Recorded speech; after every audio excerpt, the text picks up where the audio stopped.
Unit vector जो है ना वो क्या चीज होती है, इसको हम 2 डायमेंशन से पहले अंडरस्टैंड करते हैं और फिर आगे लेके चलते हैं।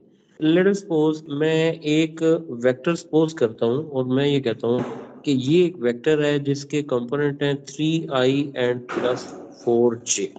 ठीक है, ये वेक्टर है।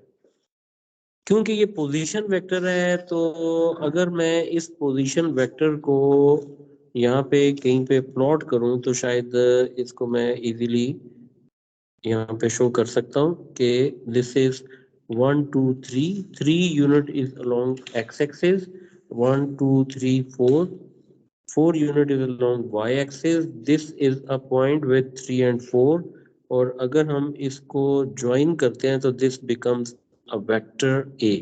ये है जी एक वेक्टर ए। अच्छा, अब वेक्टर ए में ये आई आ रहा है और यहाँ पे ये जे के कंपोनेंट को शो कर रहा है।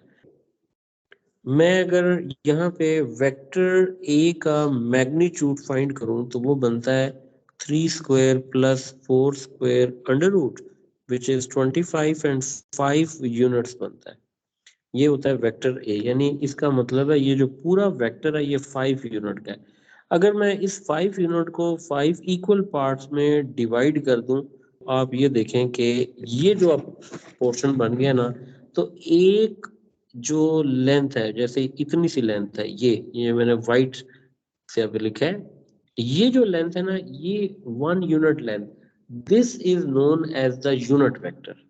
यानी यूनिट वेक्टर बेसिकली यूज किया जाता है for direction. Unit vector represents the direction. Only purpose is to show the direction. Then how do we get the unit vector of any vector? If we go the basic definition, that is a into unit vector, then the unit vector would be equal to vector a divided by its magnitude. अब ये देखो, अगर हम vector A को find करते हैं, ये देखिए मैं लिखता हूँ जी वेक्टर ए, तो यूनिट वेक्टर इसका फाइंड करते हैं, दिस इज यूनिट वेक्टर। तो ऊपर जो वेक्टर की वैल्यू है वो आ जाएगी 3i प्लस 4j, और इसको डिवाइड में कर देता हूँ तो ये वाला बन जाएगा ए, मैग्नीट्यूड क्या था 5। तो इसका मतलब है ए यूनिट वेक्टर को हम ऐसे भी लिख सकते हैं 3/5i प्लस 4/5j, हम इसको ऐसे भी लिख सकते हैं। आप इसको ऐसे भी कर सकते हैं कि अगर मैं वर्किंग यहाँ पे शो करूँ कि a unit vector 1/a magnitude into a vector, 1/a magnitude is 5 and the vector is 3i plus 4j, which is equal to 3/5i plus 4/5j. This is unit vector, or we can write unit vector as a column vector, and column vector means 3/5 and 4/5. okay, इसमें जो important point आएगा हमेशा ये ऐसे होगा कि magnitude of a unit vector, magnitude of a unit vector is equal to 1।